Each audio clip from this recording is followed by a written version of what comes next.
നിസ്കാരം ഖളാക്കിയതിന്റെ വർത്താനം പറയും മഹാന്മാർ രേഖപ്പെടുത്തുന്നത് 80 ഉഖുബ ഒരു ഫർള് നമസ്കാരം ഒഴിവാക്കിയാൽ, ഒരു സുബഹി ഒരുത്തർ കൽപ്പിച്ചിട്ടുണ്ട് ഒഴിവാക്കി, അള്ളാഹ് പുറത്തിട്ടില്ലെങ്കിൽ 80 ഉഖുബ നരകത്ത് കടന്നോളണം എന്നാണ് നമ്മുടെ രേഖയുള്ളത്.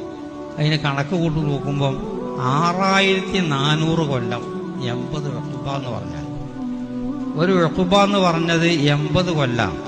അങ്ങനെ ഉഖുബക്ക് അങ്ങനത്തെ 80 ഉഖുബ 6400 കൊല്ലം ഒരു സുബഹി ഖളാക്കിയിട്ടുണ്ടെങ്കിൽ നരകത്ത് കിടന്നോളാം, അള്ളാഹ് വിട്ടുവന്നിട്ടില്ലെങ്കിൽ. പിന്നെ ഓറ് കഴിച്ചിട്ടില്ലെങ്കിലും ഒരു 6400 പിന്നെയും കിടക്കണം. അസർ കഴിച്ചിട്ടില്ലെങ്കിലോ പിന്നെയും കിടക്കണം. അപ്പോൾ കിടക്കണ പണീൻ്റെ ആവും അള്ളാഹ് കൊടുത്തുവന്നിട്ടില്ലെങ്കിൽ. അപ്പോൾ നിസ്കാരത്തിൻ്റെ കാര്യം നിങ്ങൾ വളരെയധികം ശ്രദ്ധിക്കണം.